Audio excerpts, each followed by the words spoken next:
Welcome to Numb Bills Fan Podcast. This is podcast number 161. I'm your host, David Palermo. Just doing a quick wrap-up show of the Kansas City Chiefs and the Buffalo Bills playing together in Arrowhead Stadium.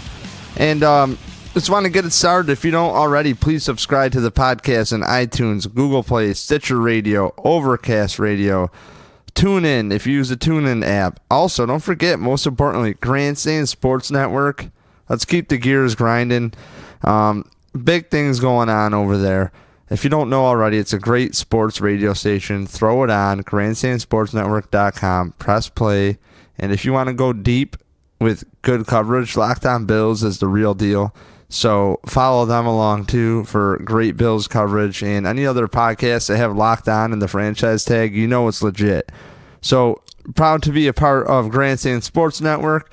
And also, don't forget punchdrunksports.com and Punch Drunk Sports Podcast and Podcast Network.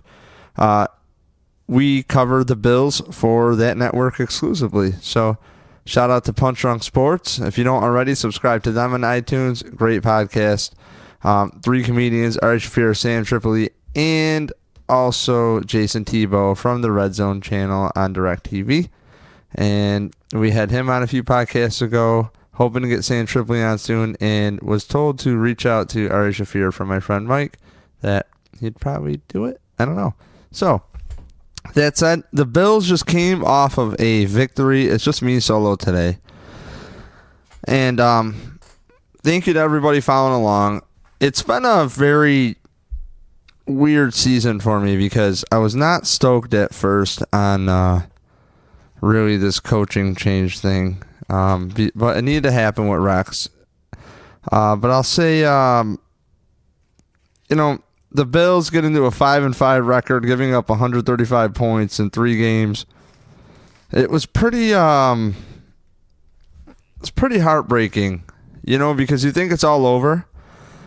And, if you didn't hear the podcast with Kevin Masseri and I a couple times, Nick Papp from the Red Pinto Tailgate, Mike Smitty, our fantasy guru. I mean, we even had Jamie Kreider a couple podcasts ago, who was in LA at the Chargers game. And, it just felt kind of hopeless. And here we go. The Bills beat the Chiefs. And the Bills haven't beat the Chiefs since I can remember. If I'm not mistaken, I did not look into it. I don't think the Bills beat the Chiefs since Chan Gailey was the coach. Because I remember Chan Gailey knew the personnel over there because he was with, was it Wisenhunt? Was that the coach? Or was it Todd Haley? And he used to work for Todd Haley? I don't remember. And Todd Haley fired him. I don't remember. But a win in Arrowhead Stadium should not go. I don't care what you want to say about the Chiefs this year, okay? You can say dumpster fire, whatever, but Alex Smith has beaten the Bills a few times. And Alex Smith is kind of a pain in the ass. And Alex Smith, he plays with a lot of heart. Did he have some errant throws today? Yes. And, okay, so some stats if you want me to back that. Alex Smith was 23 for 36 with 181 yards, a passing touchdown, and, the entire time, it's like you wonder where Travis Kelce is in the first half. And that is a guy that must have went into halftime and said, "Get me the rock." And next thing you know, Travis Kelce ends up doing all right. And it's kind of a thing where, well, did you guys forget about him? Or, hello? This guy's kind of big. And I got to say, Lorenzo Alexander should not really be in coverage.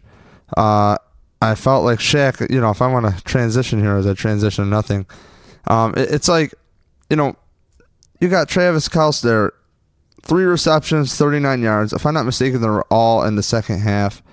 I thought the defense showed up today for the most part. I mean, the rushing yards alone, if you're just looking at the box score, the Bills' defense showed up today. They really did. I got to give them credit. 19 attempts for 55 yards. And I have Kareem Hunt, okay? And that is my pick in fantasy football. If you've been tagging along some of the fantasy football podcasts I do with Mike, we had a running inside storyline kind of thing you'd want to say, which is he offered me Thielen from Minnesota and another dude for Kareem Hunt about 7 weeks ago. I'm like, get out of here with that crap. You're not getting Hunt, because Mike is always up to something. I don't trust him. I love Mike. He's a good dude. But there's something in it for Mike. Okay? So, if there's a penny heads up, I'm sure Mike might grab it from underneath my seat. And so I'm kind of like weary. But really, Mike said it. Kareem Hunt is going to end up going downhill. It's just a matter of time. And he did. And for me, I had David Johnson as the number one pick in a 16-team league. Yeah, 16 teams. So I was writing out Kareem Hunt, and I played him today. And I would always trade. My team's out of it anyways. I think I'm actually 4-6 for a record or something stupid. Or maybe 5-6. So I'll be real with you. I'll always take a real team win. Oh, I would say obviously over a fantasy win, but some people won't, which is okay. That's your prerogative. But I love sports, and we live and die by our team. So I thought the Bills defense really showed up. They ended up doing pretty well. I thought when their back was against the wall, because the Chiefs were only 2 for 13 on third down and 0 for 1 on fourth. I thought the refs were a little bit weird. I had a couple notes.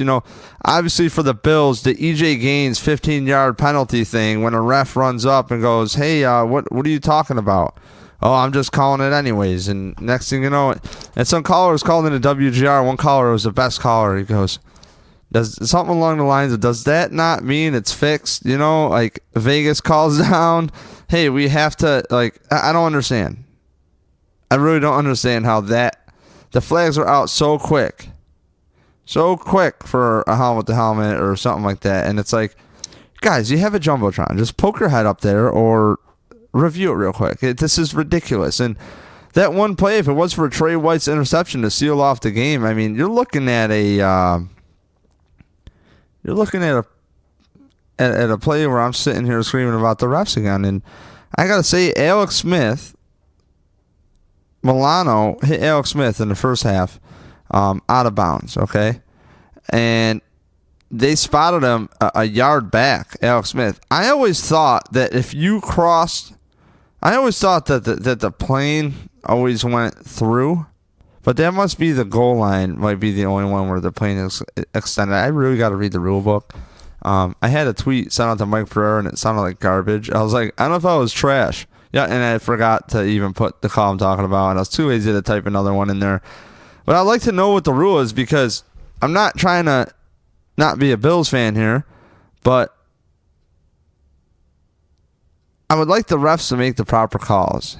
And I thought Alex Smith honestly got the first down on that run where Milano clocked him.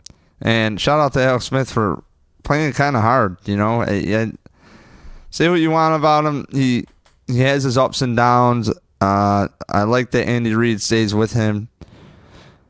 And it's a common theme. Andy Reid told him that he would be the guy when he got to Kansas City. And what do you know? Coach works within his strengths. And don't sleep on Alex Smith. I remember, was it last season? Or the season, I think it was last season, where Alex Smith, he doesn't throw deep. He doesn't throw deep. Played the Bills earlier in the year last year. And he just threw it over Gilmore all day. Oh, it was awful. Maybe it was last season or the season before. But he wasn't known for throwing deep, and I don't know what to expect with an Andy Reid team. But I will say that the defense looked honestly, pretty promising. I mean, Kansas City only had 236 yards. But what does that say about Kansas City? Because Kansas City is not a good team this year. So the Bills, in a way, beating Denver is good for them. Beating Kansas City is good for them. And I'm just hoping that the Chargers honestly win out and Denver loses. Paxton Lynch has an ankle injury and I believe left the game. And Kansas City, I mean, now you're looking at 7 lost territory for some of these teams coming up. The Bills can control their destiny. Right now, they're in the playoffs because Baltimore has not played the Texans yet, which will be, at 8:30 tomorrow night. So, which would be Monday. If it's past Monday and you're listening to this, we don't know. But as it sits right now, the Bills are a half game ahead, okay? Somehow the Texans need to pull a win out of the bunghole and beat the Ravens. But I will say, I was looking at the Ravens' victories, and week 1, the Ravens won 20-0 over the Bengals, okay? Week 2, the Ravens won 24-10 against the Browns. Week 3, they lost 44-7 to the Jaguars. Week 4, Steelers 26, Ravens 9. Okay, so you're kind of all right. And honestly, if you just look out on the rest of the schedule, the Ravens beat the Raiders 30-17. The Bears beat the Ravens. The Bears are a dumpster fire. So I don't know what happened in that game. I'm not going back right now. I'm sure we'll find out. Check Locked On Bills. Tweet them. Don't ask me. So, JK. But, the Vikings beat the Ravens 24-16. The Ravens blew out the Dolphins 40-0. And the Titans beat the Ravens 23-20. And I don't know what to make of the Titans. I really don't know what to make. And then the Ravens just beat the Packers 23-0 without Aaron Rodgers. So it's like, I don't know what to think about the Texans, really. The status quo is frankly, you would think that the status on this thing would be like a Texans have no quarterback. What are they going to do? Watson's out. They suck. What else is new? They have injuries. That's a typical Texan storyline, and it's like, I don't like to sleep on teams in the NFL. We're so quick to write off teams, and if you really break the season up into quarters, I think that there's a lot of games left. There's 5 more games for the Bills. And the Texans always seem to kind of like limp into the playoffs. I am so over it. That their division is awful. The Colts just absolutely suck. And it's just it's like the Texans, they have like some of the worst luck ever. And I don't know how much stock I can really put into beating the Ravens. I really don't like to depend on it. And it's just one of those things where I hate to say it, but I wish the Bills weren't in this position where I had to think about all these things and hope for things. And, hey, nice job, Carolina, for putting the Jets away today. You want to look at your playoff hopes. Very nice. I'm pretty stoked on that. So, if you look at everything, I think the Bills control their own destiny. They got the Dolphins coming up. I don't know what to make of the Dolphins. I'm not going to sleep on the Dolphins. This team really has not proven too much to me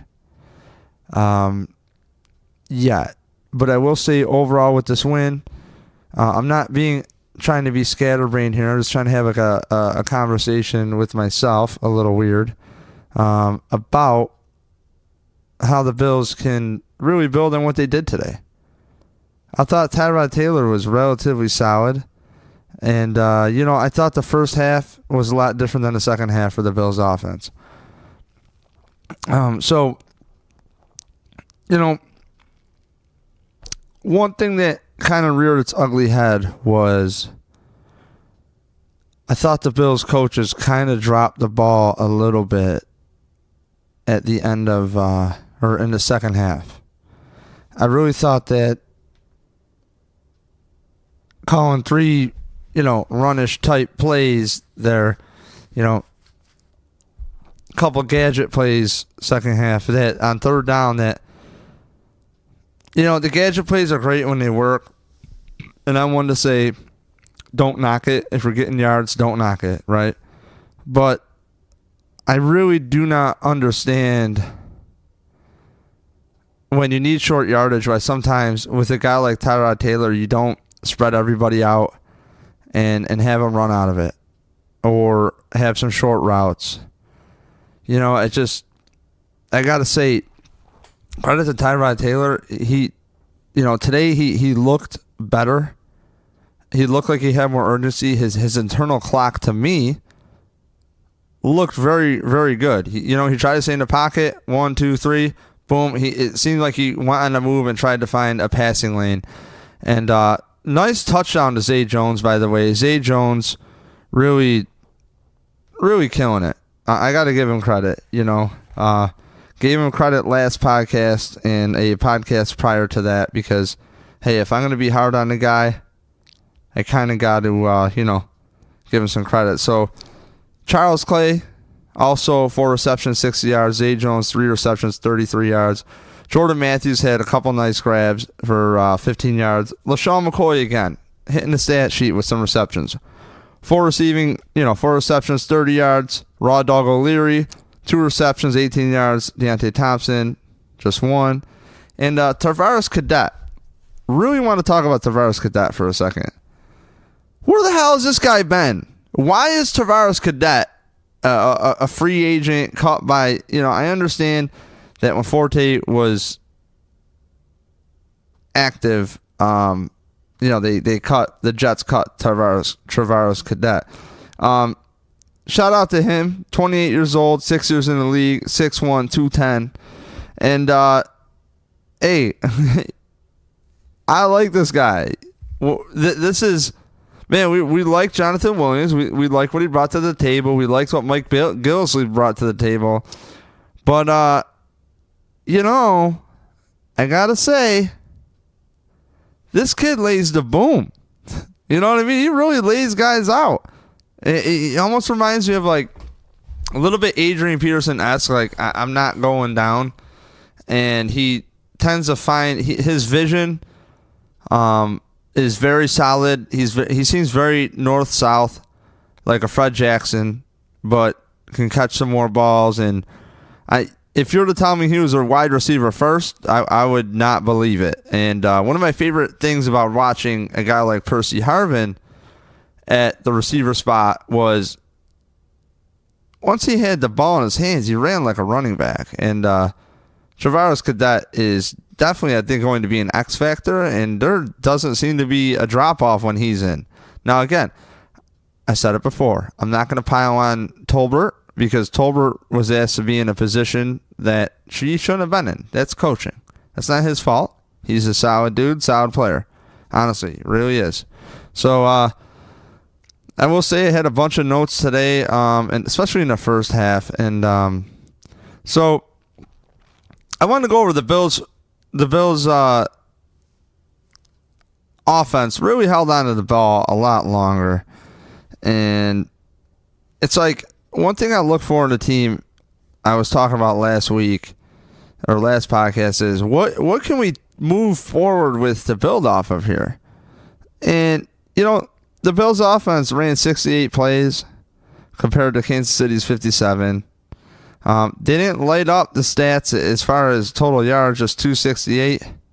But Tyrod Taylor, 19 for 29, 164 yards. But you want to know something that I liked is second quarter going into it. Tyrod Taylor had,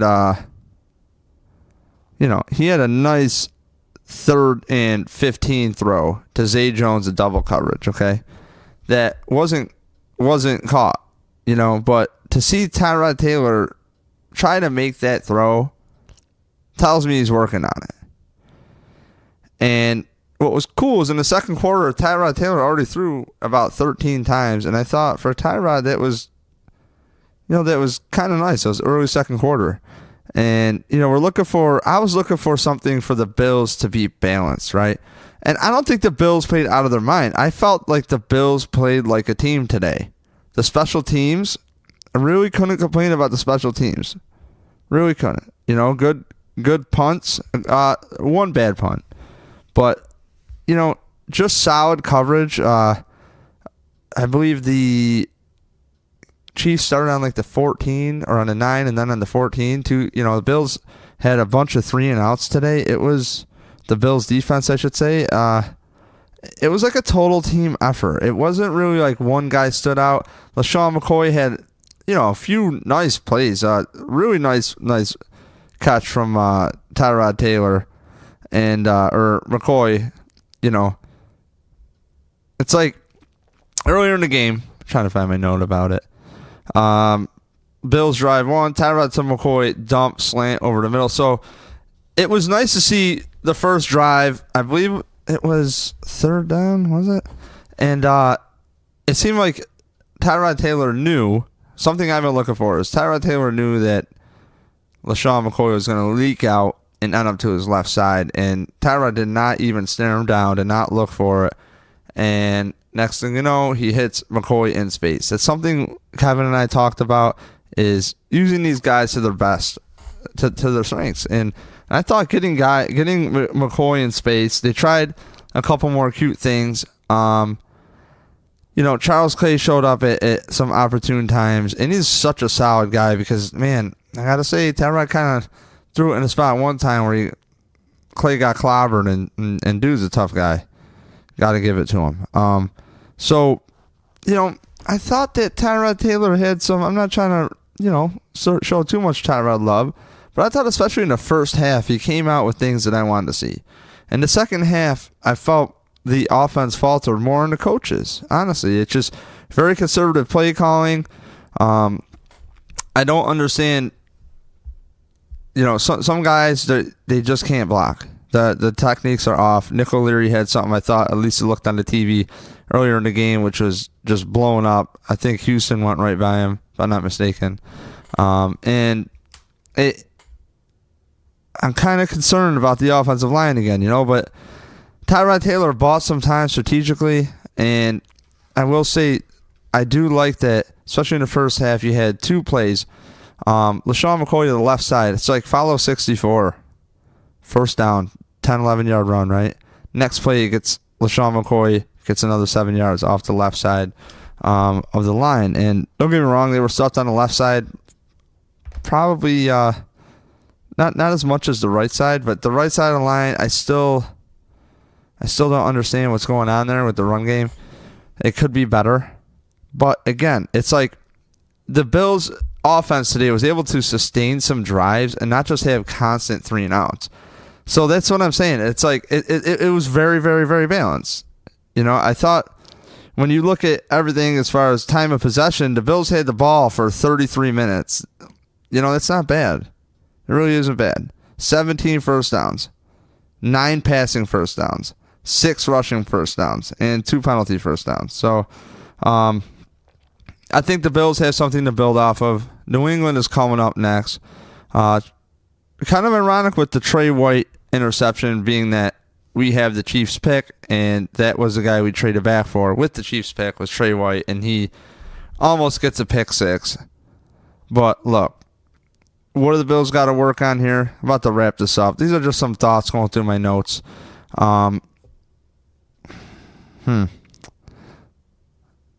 Bills are together. I guess that's what it seems like McDermott's trying to say at his press conference in my notes here.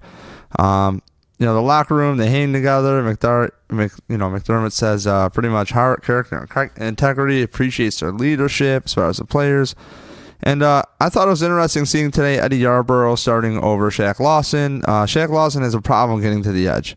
He needs a class in geometry or something. I don't understand what these guys are asked to do sometimes. By the way, Jerry Hughes looked alive. It was pretty fun. Lorenzo Alexander, again on my notes here, had a nice stop. So, things to look forward to. The Bills tackled well. I really thought they tackled well. Maybe I could be wrong, and the final box score I don't think is out for missed tackles. But I will say, I'm sure we'll hear about it, but the Bills defense actually stepped up, and the Bills defense saved the team because, hey, here we go. We got guys, all right, how are the Bills going to blow this one? And, first half, the Bills had 13 points. Second half, the Bills put up 3, and they lay an egg in the fourth quarter for points. That's unacceptable because really, when we want to bag on Tyrod or the running game or all this stuff, we're not in the booth calling the plays. It seems like in the second half, Andy Reid made some adjustments, and the Bills' entire team just kind of held on. Does that make sense to you? So the Bills squeezed us out. Trey White, thank you. Nice interception. Jordan Poyer is very solid. Also, Micah Hyde, very solid. He pretty much made that one third down stop near the end of the game. Gotta say, some of the play recognition from these players today was great. So shout out to the Bills team for doing a wonderful job getting the Bills back on track. It's nice to have something to build off of. The Patriots are coming to Buffalo. And frankly, any given Sunday, support your team. Let's see what they can do. I would like to see Tyrod Taylor rolling out a lot more. I do like seeing guys stepping up now. You got Zay Jones. He's as good as dependable as you can be. I'm really looking forward to what can happen against New England. I think Tom Brady could have a field day, but you know what? If you watch the clips, I was listening to the John Murphy show today, and during halftime, I'm just watching the highlights and of halftime, and it's just showing Tom Brady getting knocked around, and it's like his head every time he gets hit is just almost on like a string right at a ref. And it's cool when you have franchise quarterbacks because they get those calls, right? Oh, they get those calls. Well, that's all nice and dandy. But when you have coaches and who don't have enough practice time with their players, and an ever-evolving world of social media and even more distraction and more egos and stuff to go around here between coaches and players in the front office and all that stuff, everything's under a microscope and in a microwave. I don't think these quarterbacks should get any calls, these old-timers. I really don't. And I'm not saying Tom did or not. I'm just saying, Phillip Rivers gets a call that, say, Dak Prescott doesn't. I watched that firsthand. A couple pass interference calls back-to-back on one drive for the Chargers. So if you want to create parity in the league, there's no farm team for these quarterbacks to ever try out any games, really, right? So they got to face live bullets while, hey, your team could be tanking. You want to see what your quarterback can do. Meanwhile, you got veterans who almost retired. And it's a situation that I want to be in, right? So what I like to see from this team is really just something to build on here. And if the Bills can just control what they can control, put a competitive fight up against the Patriots. I mean, if the coaches can scheme, please, by all means, let's see what can happen. It looks like Bill Belichick has the Patriots back on track. They just pretty much throttled down on the Dolphins, and I don't know what to make of the Dolphins. The Bills haven't played them yet. Honestly, I'm not going to sleep. I can't say the Bills are going to beat anybody. You can say that the Chiefs were a really bad team. Here I am praising the defense and the offense, for whatever. You know what I mean? But I don't know. I don't know what to make really of this Chiefs team. I don't know to make a lot of things. I do know that if the NFL wants to get some things straightened out, you got to have more parity in the league and really get the calls right. That's number one. People are too smart, and enough is enough. Get the calls right. These vets can't be getting calls. Tom Brady should not have a habit of staring at a ref. It's absolutely stupid, because all that does is it makes it so that another organization can't come to fruition because, hey, you know what? Stupid call after stupid call after stupid call manipulates the scores, right? I don't know. Next thing you know, coaching staff gets fired. I could make the case for you. I think I did on podcast earlier that Lovie Smith went 10-6, right? And I believe that was the replacement ref year in that controversial if I'm not mistaken, was it the replacement ref year, Lovie Smith? One year, it was like a controversial call that ended one of the Bears game, or somehow it worked out, as I ramble here, where a team within the division would have had a loss, would have sent the Bears to the playoffs, but because of a bad call in one of the games early on, you could make the case that the Bears didn't make the playoffs because of that call. The Bears went 10-6, and Lovie Smith and everybody is just fired at a 10-6 record. And that team has been dog shit since. So it's just kind of, things just got to get fixed. Let's see some parity in the NFL. Let's see quarterbacks and receivers and everybody just have a clean slate. These guys getting calls because that's who they are. It's like, yeah, we get it. Tom Brady pays the bills. But you know what I get? It's go through who's been in the Super Bowl as far as quarterbacks. It's kind of disgusting. There's no parity in that. So, I don't know. I don't know why I'm rambling about it. I guess it's just I'm seeing everybody on Twitter just going wild today over refs across the league. And today, there's a couple calls. EJ Gaines, alleged personal foul. 15 yards. Come on. It's a 100-yard field here. 15 yards in that crucial moment. You can't look up in the fourth quarter. Kansas City's possible last drive of the game to win it. And you can't look up in the fourth quarter and at least have a conversation that maybe you shouldn't call that and pick up the flag. But no, we got double chin out there deciding that he's not doing it. It's almost like the men's league hockey I play. Like sometimes the refs, when it's like a blowout, they don't call icings, they don't do whatever, and then it gets a little chippy. So, okay, go Bills. I don't know why you're still listening if you're still here. I'll be back this week, possibly even Monday, Tuesday, with the podcast with somebody to talk to here. Just want to say I'm pretty excited for the Bills right now. They played a balanced game. Wasn't great, but I thought situationally the Bills did all right. I can't really complain. You could say, well, the defense saved them and the Bills' offense sputtered. Well, hey, Tyrod was Tyrod if you look at the stat line at the end of the day. But I'm looking at Tyrod, looking at the deeper reads downfield, letting routes develop, having a little bit. He's got a lot more. He looks more like a quarterback to me that you want to see quarterbacking your team. I thought overall, especially in the first probably half of the game, the Bills' offense seemed pretty balanced, and I had no problem with it. Sustaining drives, getting that defense a break to gather their thoughts. Take some water in there, okay? Eddie Yarbrough looked nice today. Some good stuff. The safeties, as always, just showing up to play. And, so there we go. Bills make it happen. Bills win. Alex Smith had some errant throws today. But whatever happened, hey, I'll take it. If the Bills got lucky or not, I'll take it because you look back at the Patriots, they have a killer record, right? Well, we kind of forget about those games earlier in the season every single year where they look like dog shit or they get a bunch of calls going their way, which people could argue, Texans, whatever else.